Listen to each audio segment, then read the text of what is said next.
多数都会叫我13姐或者拼命13姐。从小学的时候吧，大概就是几年级的时候就开始在笔上写画画，然后呢投稿给杂志，然后开始同时也在网上发，然后当时稿费呢大概有几百块钱。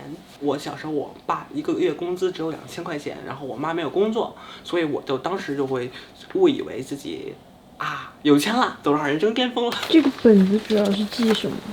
我有很多本子，一些本子是写瞎话，然后有些本子是记录日常，还有重要的事儿，有些本子是手工写的一些东西，因为手写的感觉会跟电脑不一样。同时呢，加上我眼睛有一个问题，多次受伤工作中没办法。这就是我画的灵魂分镜，打斗场面，灵魂分镜，啪，然后就这样，有时候搁档看起来就是很冲锋，但是实际上没有办法，因为有时候必须要表现画面感嘛。然后你要先知道人物应该是怎么打，你才能写出来真实。这是我小学的时候，那时候老师惩罚我站着上课，然后同时呢在当众念我写的书。我当时那个小时候年少轻狂吧，反正你越说我就越这么做，你越不让我做我越要做。你等下是去谈判是吧？就是谈合作啊。对。跟你搞得气势一点，可以吗？因为我现在的助理也招着新人嘛，老的助理也招不起了。我现在这能吃饱饭就已经不错了。如果这单没谈成，又要回到解放前。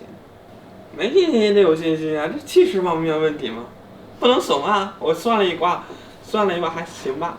曾经也跟员工们开玩笑说，回头呢，新公司呢有钱了就买一辆2手的那个运沙船、采砂船，然后改装成公司，码不完事儿，干不完活儿。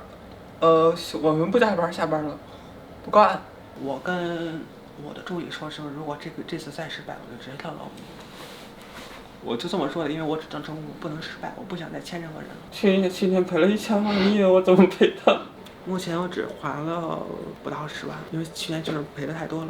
然后我现在也努力重新开始，因为我如果说不开始的话，单凭打工是没办法快速还债的。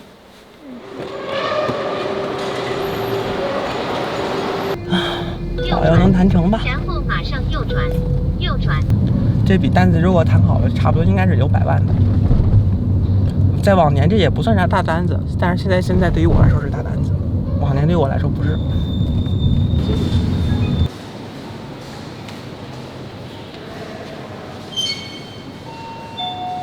现在还会忐忑吗？不会啊，势在必得，要自信。如果你们的创作团队或者你们的绘画团队足够优秀，好 OK， 你们出方案，我来掏钱，我就是拿套书，我来买单，就这个意思。那如果说做一个新项目的话，你们这边的大概预算还有预期是什么？你来提，我满足。新项目的话，我需要这很简单。大概简单了解一下咱们目前这个产品。那咱们就去会议室。对，可以。会议室去。那我衣服就先放这里吧。这个公司对你感觉怎么样？我觉得是这个公司是有一定规模的一个成熟公司吧，至少在它本来所属的一个产业上。你就直接给个报价，然后我主要可能最主要的合作放在新漫吧，然后就按周更嘛。对，周更一画。周更一画。然后1个月就是。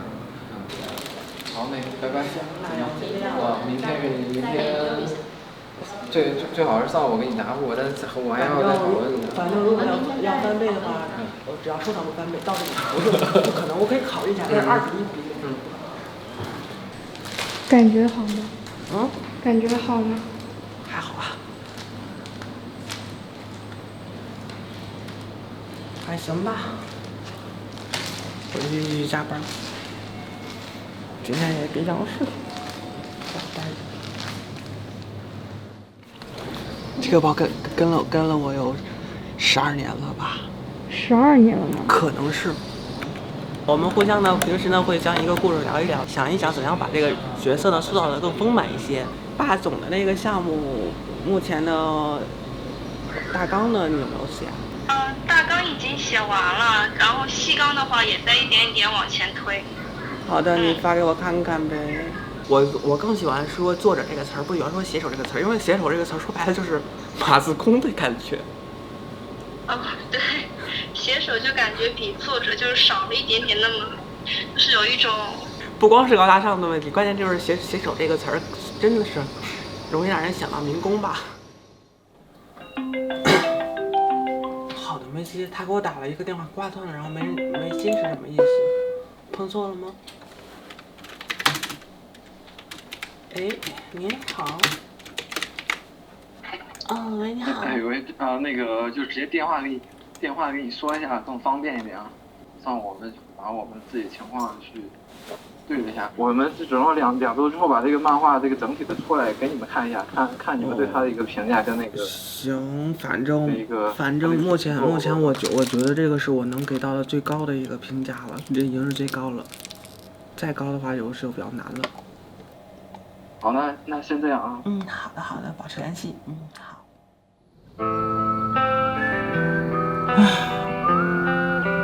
其实吧，这个世界只要你想做，没有什么做不到的。大家好，我是子金，我是18线小说作者，不成器的漫画编剧，照片 coser。